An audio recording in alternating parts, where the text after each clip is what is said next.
Yun, magandang hapon mga tropa. Ayan. So, muli tayo nagbabalik at syempre, na-miss ko kayong lahat mga tropa. Ayan.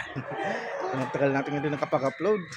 Dahil gawa nga nung laging maulan dito sa amin. Ayan, no. Tignan nyo naman, no. Basang-basa pa yung lupa. Ayan. Pero okay lang naman kasi at least importante. Ayan, okay yung manukis natin. Alright, so yun mga tropa, no. So, nais ko palang share sa inyo yung mga nukis natin, yan mga nukis natin pag ganitong tag-ulan. So ito pala mga tropa, no, may gusto pala akong i-share sa inyo. So 'di ba pag ganyan na tag-ulan, alam naman natin na um, mabilis lang na magkasakit yung mga manok natin pag ganito, 'di ba? Pag ganitong dire-diretso yung ulan. Pero i-share ko sa inyo mga tropa, i-share ko sa inyo kung paano ko nagagawang maintain na healthy yung mga nukis natin. Yan, so i-share ko sa inyo kasi may mga nagsasabi kasi sa akin nung nagsisimula tayo na um, wala kasing bakuna yung mga nukis natin mga tropa. Hindi tayo nagbigay ng B1B1, ayan, hindi tayo nagbigay ng ayan, Foulpox, ayan, yung mga ganun, hindi tayo nagbigay. Pero may nagsasabi kasi sa akin na tinatawanan kasi nila ako. Sabi nila sa akin, yung pagpatuloy mo lang yung ginagawa mo kasi pag laki ng mga nukis mo, dun mo na makikita o dun mo na malalaman na prone sa sakit yung mga nukis mo. Tapos mabilis lang silang kapitan ng sakit, ayan, kasi walang bakuna daw. Ayan, mga tropa, no. So parang kinabahan ako dun sa sinabi nilang yun, eh.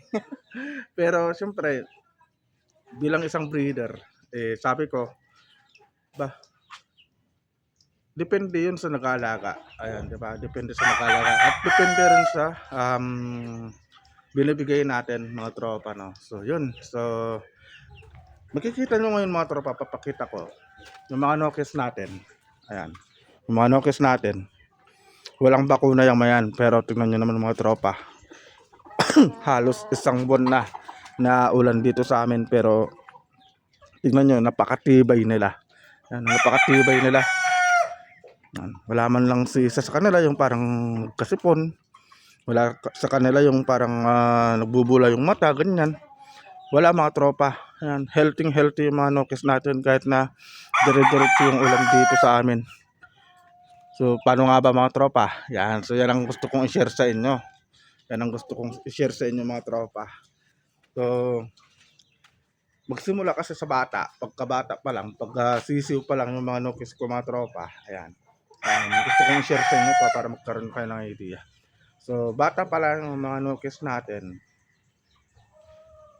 ang binavitamins ko talaga dyan mga tropa is vitamin C. Ayan, so vitamin C.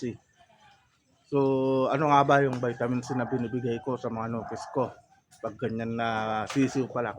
So mostly pag vitamin C kasi ang binibigay ko mga tropa is calamansi juice. Ayan, so yung calamansi mga tropa. Ayan.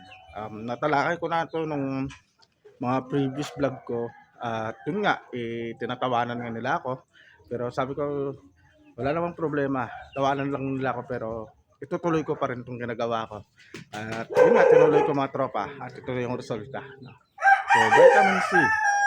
Magsisimula ako magbigay ng vitamin C na calamansi juice pagsapit ng kanilang 2 weeks old. Ayan, pag may 2 weeks old na sila. Ngayon, dire-diretso yun mga tropa kasi ang ginagawa ko is 2 times a week ako nagbibigay ng calamansi juice sa mga pasisiw natin. Bukod pa sa vitamins na binibigay ko, yung mga anong tawag din, yung mga Multilite Premium, bukod pa din mga tropa is nagbibigay ako ng vitamin juice. Ngayon, 2 weeks, pag may 2 weeks na sila, doon na ako nag-uumpisang magbigay sa kanila. Tapos, siyempre, hindi lang yun mga tropa, no? Nagbibigay rin ako ng gatas. Ayan. So, bakit gatas? So, ang gatas kasi is,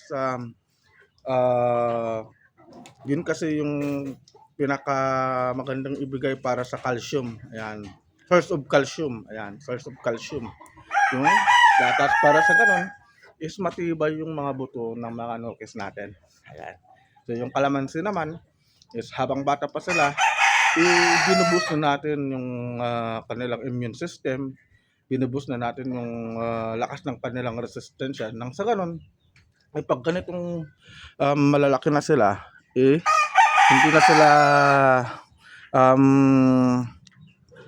prone sa sakit mga tropa kasi mayroon na silang pondo ng vitamin C na yun ang nagpapatibay sa kanila kahit na umulan man o umaraw, mayroon silang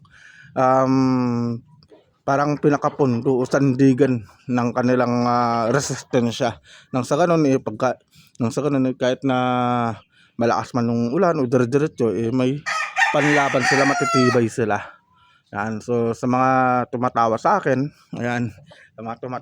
nung nagsisimula ako mga tropa, hindi ko kayo sisisihin o hindi ako magkakaroon ng sama ng loob sa inyo kasi yung ginawa nyo yun is yun yung naging inspirasyon ko para magpatuloy.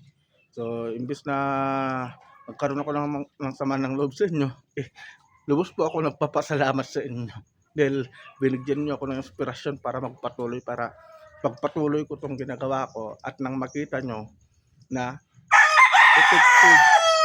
effective yung ginagawa kong pagbibigay ng calamansi juice sa mga nukes ko. At sa paglipas ng panahon, ito na yung naging resulta. Ayan. Yan na yung naging resulta. Ang titibay ng mga nukes ko. Gawa ka nung sa sisiw pa lang sila, nagbigay na ako ng calamansi juice sa kanila. Tapos gatas. Ayan. Yan na sila. At syempre mga tropa, papakita ko rin sa inyo yung mga kasisiw din natin. Ayan. So, ayan na sila. Ayan na sila. Laking calamansi juice din yung mayan. So, lahat ng nalalaman ko, lahat ng ginagawa ko sa mga nukes ko is nire-reveal ko sa inyo. Pero nasa sa inyo na lang kung gagayahin nyo, nasa sa inyo na lang kung pagtatawaran nyo ako, nasa sa inyo na lang kung ano yung masasabi nyo. Pero para sa akin, ayan, meron na akong pruweba na napakaganda ng mga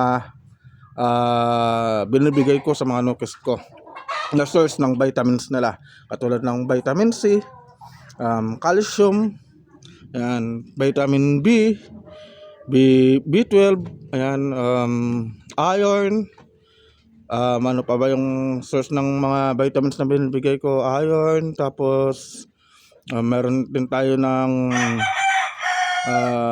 probiotics. Ayan, probiotics, huwag natin kakalimutan yun. Probiotics, vitamin D, ayan, tapos siyempre pinaka-importante sa lahat yung B-complex. Ayan. So kanina pala, nagbigay ako ng B-complex kaninang tanghali. So hindi ko na napakita ng mga tropa kasi madadali na naman tayo ni YouTube. Ayan. So yun lang. So sa mga nambas sa akin at pinagtawanan ako, maraming salamat sa inyong lahat. At kayo yung naging inspirasyon ko kung bakit na pinagpatuloy ko itong ginagawa ko. Sabi nyo kasi, pagpatuloy ko lang, pinagpatuloy ko at ito na yung resulta. Alright, so yun na yung vlog natin mga tropa. At maraming salamat sa inyong lahat. At sana po ay wag po kayong magsawang suportahan ako. Sa lahat po ng hindi pa po nakapag-subscribe, sana ay mag-subscribe na po kayo para lalo pang mag-grow yung ating YouTube channel at siyempre para mas lalo akong ganahan na gumawa ng video kagaya nito. Alright, so yun lang yung vlog natin mga tropa and see you po sa next na vlog natin. Ayan.